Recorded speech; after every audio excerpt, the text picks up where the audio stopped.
Hello बच्चों, आज की जो वर्कशीट है वर्कशीट 26 आई है, जैव प्रक्रम पार्ट में से आई है जैव प्रक्रम। इसमें आज मानव श्वसन तंत्र के बारे में समझेंगे कि मानव श्वसन तंत्र होता कैसे है। ठीक है ना। देखिए, मानव श्वसन तंत्र एक अंग प्रणाली है जिसमें ऊर्जा की आवश्यकता को पूरा करने के लिए ऑक्सीजन लेना और कार्बन डाइऑक्साइड का छोड़ना शामिल होता है। ठीक है ना। यानी कि सांस लेना क्या होता है कि ऑक्सीजन को लेना और कार्बन डाइऑक्साइड को छोड़ना सांस कहलाता है। और जो श्वसन क्रिया होती है वो हमारी कोशिका के अंदर होती है, कोशिका में होती है श्वसन क्रिया। वो हमने इससे पहले आपको समझाया था। तो आप देखिए मानव श्वसन तंत्र के अंग और उनके कार्य, क्या क्या कार्य है। सबसे पहले आप देखिए कि नाक है।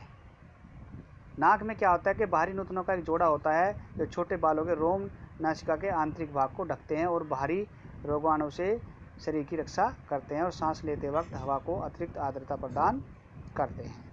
ठीक है ना। हमारी जो नाक होती है ना, नाक में छोटे छोटे रोम होते हैं, बाल होते हैं। ये क्या काम करते हैं, और एक लसलसा पदार्थ भी होता है। ये क्या करते हैं कि जो धूल मिट्टी हम हवा के द्वारा नाक में जाती है ना, तो वो हवा के तो अंदर चल जाते हैं। जो रोगाणु होते हैं, जो धूल मिट्टी कण होते हैं, वो नाक में ही चिपक जाते हैं। ठीक है ना। अब इससे नेक्स्ट आता है हमारा, ये देखिए नेक्स्ट क्या आएगा हमारा कि स्वर यंत्र। ये स्वर यंत्र है हमारा। स्वर यंत्र में क्या होगा, इसे एडम एप्पल या वॉइस बॉक्स भी कहा जाता है। यह वह हिस्सा होता है जो खाद्य कणों को निगलने में के दौरान उठता और गिरता है। ठीक है ना। यानी कि स्वर यंत्र क्या करता है कि जब हम खाने के जो कण होते हैं ना, वो अंदर अपने लेते हैं तो ये उठता है और गिरता है, और ये खाने को धकेलने में भी सहायता करता है। अब है ग्रसनी।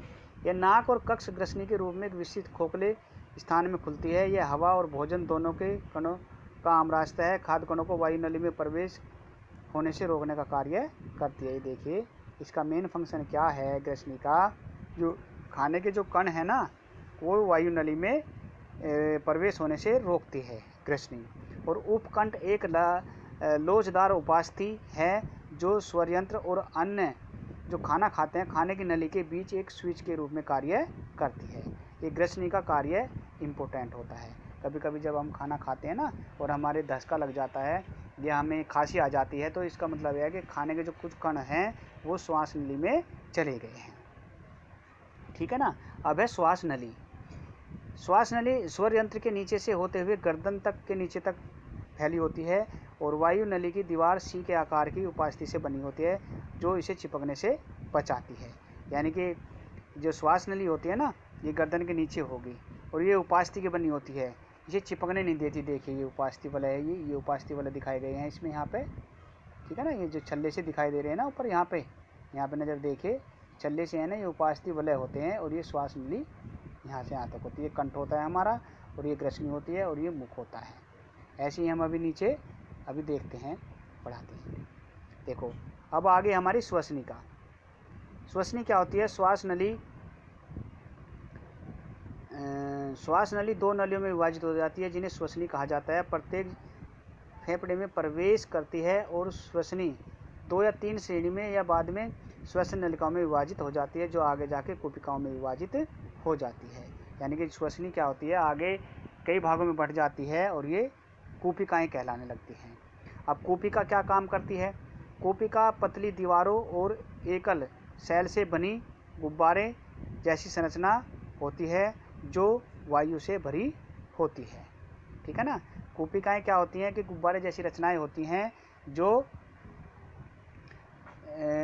क्या करती हैं, जो हवा को फिल्टर करती हैं। ये गुब्बारे जैसी रचनाएं होती हैं, हवा जैसे इसमें भरते हैं तो ऑक्सीजन उसमें से ब्लड के अंदर चल जाती है और कार्बन डाइऑक्साइड बाहर छोड़ दी जाती है। देखिए ये हम यहाँ से समझ सकते हैं कि ये क्या है हमारा, ये नाक है हमारी, ये नासा छिद्र हैं और ये नासा मार्ग है, ये देखिए यहाँ से, और ये एपिग्लाटिस है। ठीक है ना। और ये श्वास नली है और ये देखिए उपास्थि के जो बने होते हैं ना, ये छल्ले से जो होते हैं, ये बीच में ये उपास्थि के छल्ले होते हैं जो श्वास नली को चिपकने नहीं देते, सिकुड़ती नहीं है इससे। और ये आगे देखिए, ये श्वास नली किसमें 2 भागों में बट गई, श्वसनी में बट गई, ठीक है ना। और जो ये श्वसनियाँ होती हैं, देखो ये श्वसनी हैं, ये देखो यहाँ पे श्वसनी, ध्यान से, ये छोटी छोटी श्वसनियाँ हैं यहाँ पे।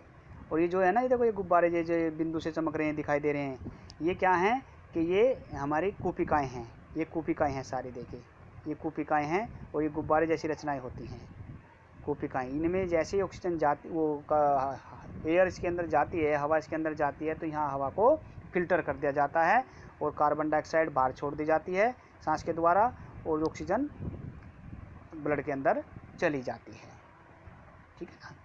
ये देखिए, और ये आगे इसमें क्या है, ये डायफ्राम है, ठीक है ना। इसके बारे में भी थोड़ा सा अब आगे बताएंगे हम।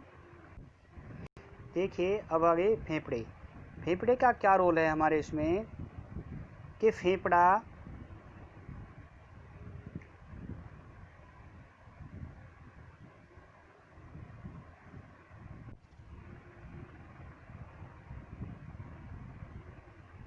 देखो, ये फेफड़े होते हैं हमारे, फेफड़े, तो इसमें क्या आता है, मनुष्य में श्वसन का केंद्र होती है, ये क्या होती है, श्वसन का केंद्र होता है ये छाती की वक्ष गुहा में रीढ़ की हड्डी के पास हृदय के दोनों ओर स्थित होते हैं, 2 फेफड़े होते हैं, है ना। और ये स्पंजी होते हैं, ठीक है।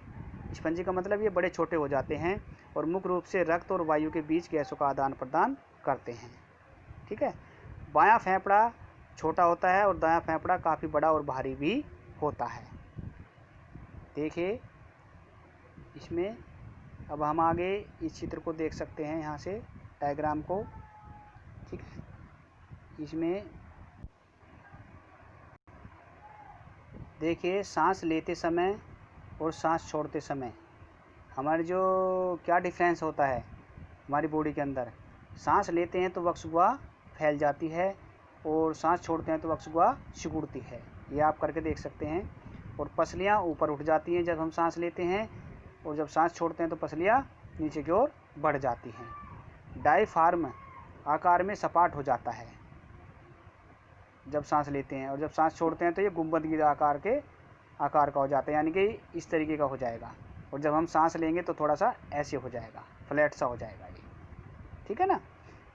इसमें देखिए 4 नंबर, सांस लेते समय फेफड़ों का आयतन बढ़ जाता है और हवा फेफड़ों में प्रवेश करती है, और जैसे ही सांस छोड़ते हैं तो फेफड़ों का आयतन कम हो जाता है और हवा फेफड़ों से बाहर निकल जाती है। तो बच्चों आज हमने ये वर्कशीट आई थी, इसके बारे में हमने जाना, तो हम इन क्वेश्चनों का आंसर देने की कोशिश करना और इनको ग्रुप में सेंड करना। इस वर्कशीट को कंप्लीट करके इनके आंसर लिख के जो क्वेश्चन दिए हैं इनको वर्कशीट में कंप्लीट करके ग्रुप में सेंड करना है।